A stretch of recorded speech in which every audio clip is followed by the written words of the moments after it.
नोंथांमोना आसामनिफ्राय मेघालयसिम थांनायाव हुसियार। आसामनि गारि नुब्लानो सावना होदों दुथांफोरा। अन्थाइ बायदि मुवाजों खुबैना गारि आयना एबा ग्लासखौ बायहोदों। फिन आरोबाव शिलंनिफ्राय भारायाव फैबाय थानाय AS01EC7775 टेक्सिखौ सावनो पेट्रल लुदोंमोन, नाथाय गारि सालायगिरिया गावनि सांग्रांथियाव खुनु रखमै गावनि गारिजों लोगोसे गावखौ रैखा खालामनो हायो। खौराङाव फोरमायनाय बादिब्ला जयाव होननाय साखाथियाव साथामसो सेंग्राफ्रा फैनानै जेबो राव होआलासे गावनि गारिखौ पेट्रल लुना होदोंमोन। बे समावनो साखाथिनि जयावनि BSF केम्पआव खारलांना बिसोरनि मददाव रैखा मोनदों होनना फोरमायदों।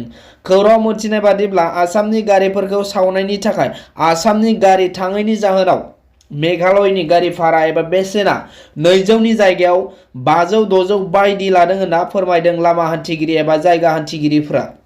कार्बि आलं जिल्लानि बोरमाखौ लाबोनानै BTCआव बुंफब होजोबगोन होनना BTCनि राकेश ब्रह्मआ फोरमायो।